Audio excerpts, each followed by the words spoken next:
રહ્યા છો India news ગુજરાતના મહત્વના સમાચારની શરૂઆત કરીએ એક મહત્વના સમાચારથી તાપીથી સામે આવી રહ્યા છે બ્રેકિંગ ન્યૂઝ જણાવી દઈએ તાપીમાં ભારે વરસાદ નોંધાઈ રહ્યો છે 38 ગ્રામ્ય માર્ગો બંધ કરી દેવામાં આવ્યા છે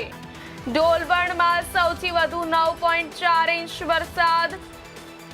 ભારે વરસાદથી ગ્રામ્ય વિસ્તારો સંપર્ક વિહોણા થયા છે અંબિકા પૂર્ણા સહિતની નદીઓમાં પાણીની આવક વધી તંત્ર એલર્ટ મોડ પર નીચાણવાળા વિસ્તારોમાં સાવચેતીની અપીલ વરસાદી કહેરથી જનજીવન અને વાહન વ્યવહાર પ્રભાવિત થયો મહત્વના સમાચાર જણાવી દે તાપી જિલ્લામાં છેલ્લા 24 કલાક દરમિયાન પડેલા ભારે વરસાદને કારણે જનજીવન પ્રભાવિત થયું છે સતત વરસાદના પગલે ગ્રામીણ વિસ્તારોમાં પંચાયત હસ્તકના 38 માર્ગો બંધ થઈ જતા ગામડાઓના લોકોને ભારે હાલાકીનો સામનો કરવો પડી રહ્યો છે જિલ્લામાં નોંધાયેલા વરસાદ મુજબ ડોલવણમાં 9.4 ઇંચ વાલોડમાં 7.56 ઇંચ વ્યારામાં 6.76 ઇંચ સોનગઢમાં 5.8 ઇંચ નિઝરમાં 4.8 ઇંચ અને ઉચ્છલમાં 2.68 ઇંચ અને ઉકાઈમાં 1.96 ઇંચ વરસાદ નોંધાયો છે ભારે વરસાદના કારણે તાપી જિલ્લામાંથી પસાર થતી અંબિકા પૂર્ણા વાલ્મીકી મીંઢોળા અને ઝાંખરી સહિતની નદીઓમાં પાણીની આવકમાં નોંધપાત્ર વધારો થયો છે વહીવટીતંત્ર પરિસ્થિતિ પર સતત નજર રાખી રહ્યું છે અને લોકોને સાવચેતી રાખવાની અપીલ કરવામાં આવી છે મહત્વના સમાચાર જણાવી દે તાપીમાં ભારે વરસાદ નોંધાઈ રહ્યો છે તાપી જિલ્લામાં અને શહેરમાં 38 ગ્રામ્ય માર્ગો બંધ થયા છે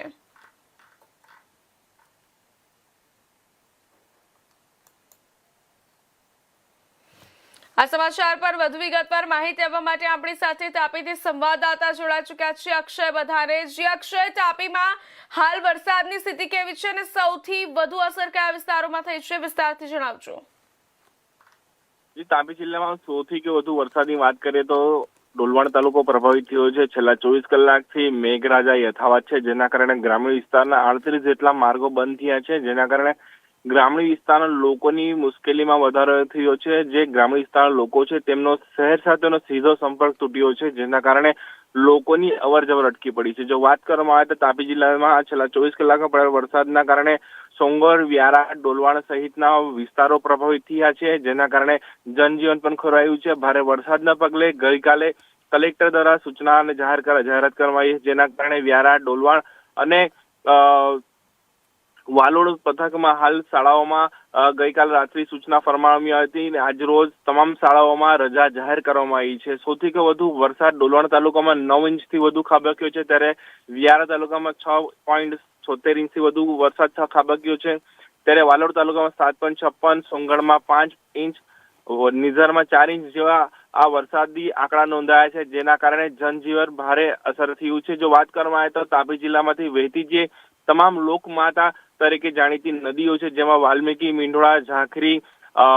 પૂર્ણા સહિત તમામ નદીઓમાં હાલ ઘોડાપૂરની સ્થિતિ સર્જાઈ છે તંત્ર દ્વારા નદી કાંઠા વિસ્તારના લોકોને તકેદારીના ભાગરૂપે હાલ તો એલર્ટ કરી દેવામાં આવ્યા છે અને તંત્ર પણ સજ્જડ થઈને કામે જોતરાયું છે જી અક્ષય 38 ગ્રામ્ય માર્ગો બંધ થતા કેટલા ગામોનો સંપર્ક તૂટ્યો છે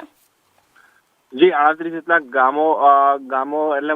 કુલ મળે 38 જેટલા ગ્રામીણ વિસ્તારના માર્ગો બંધ થયા છે જેના કારણે જો વાત કરવામાં આવે તો વ્યારાના 9 ડોલવણ તાલુકાના 12 વાલોડ તાલુકાના 15 અને સોંગઢના 2 એમ મળીને કુલ 38 જેટલા માર્ગો બંધ થતા ગ્રામીણ વિસ્તારના લોકોની અવરજવર અટકી પડી છે જ્યારે વાત કરવામાં આવે તો જે ગ્રામીણ વિસ્તારના ગામો હોય છે તેનો સીધો શહેર સાથેનો સંપર્ક હોય છે જે